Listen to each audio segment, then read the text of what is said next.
Yo, I was just going through my book Unhealed Wounds, and I was just laughing at two of my characters, Prissy and Anika. Jezel, the lead character, right? She gets 2 recommendation letters to join the sorority. One of them is like 3 paragraphs long, and the other one is like 4 or 5 sentences long.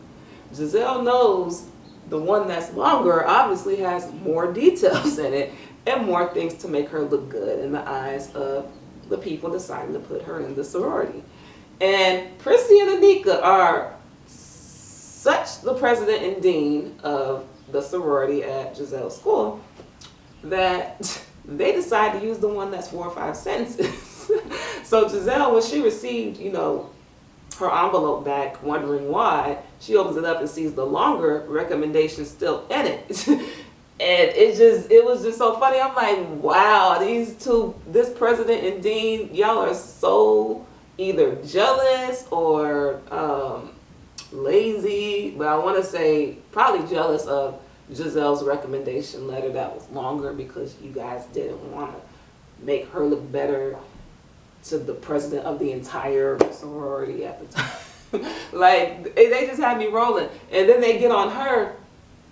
No, then they do all this lying about somebody outside of the sorority saying that the girls had messed up on certain things dealing with the sorority, right? And then Jezel, she don't let that slide. She say, oh no. 2 months has passed, right? So lies have been going around about other people that's not even in the sorority. They were interested but never came through. They started saying that they knew stuff about the sorority, and they were saying that Jezel said it.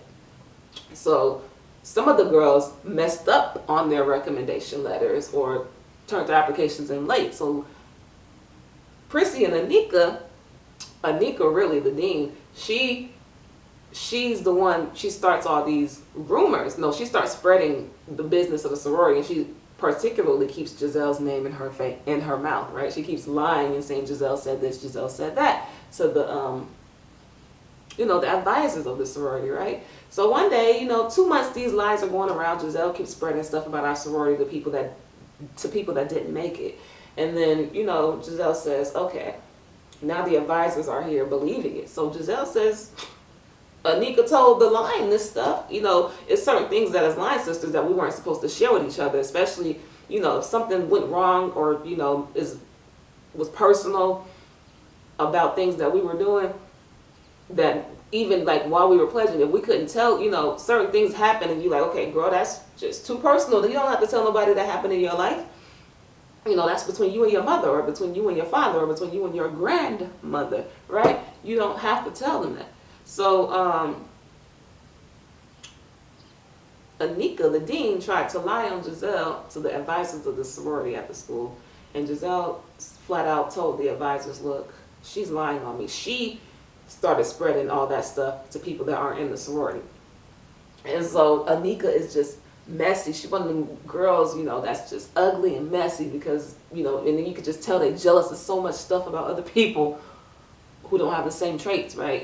Other people that just live life and are beautiful, right? So Jezel tells the advisors, it wasn't me. And then the advisors, they don't even believe Jezel. They ask the members on the team, did Anika tell y'all that stuff happened about Jezel?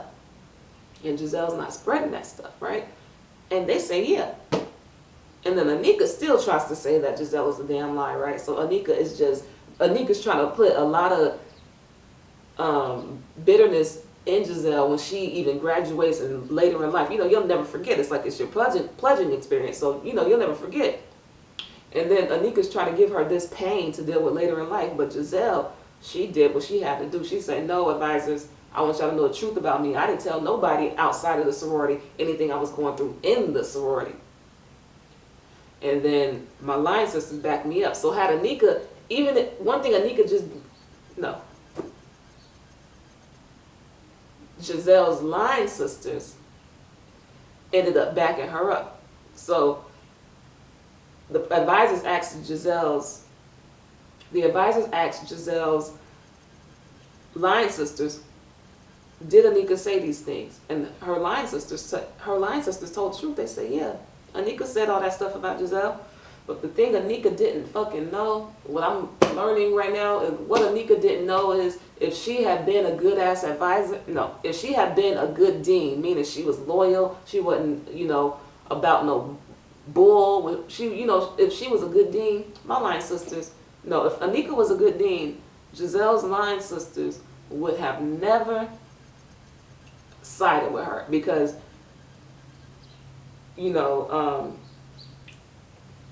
that's our prophyte, that's their prophyte. So Jezel's line sisters would have lied on Jezel had Anika had been a good dean and Prissy had been cool. If they was cool peoples that wasn't messy and, was about they business as prophytes, Jezel's line sisters would have sided with her damn prophytes. Because first off, they all trying to get in the damn sorority. So they're not trying to piss them off.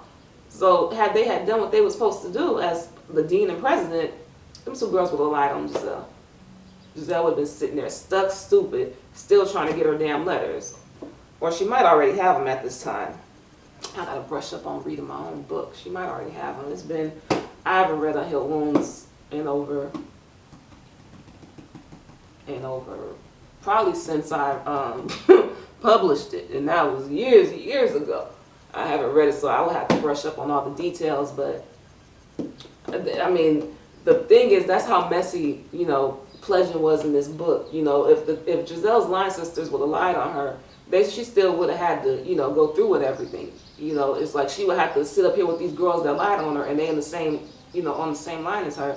And then Anika would know, as the years went on, that she got them to do that. That's just the type of mess that could go on, evidently, in this sorority. So, I mean, it was just messy. And then I was laughing at the whole fact that Anika and Prissy was so bitter about Jezel's recommendation letter being so detailed and so great that they would pick the one that was only 4 or 5 sentences, send it to headquarters. I mean, it was funny, it gets serious, but then sometimes it's just funny. It's like, wow, what the hell are y'all doing, right?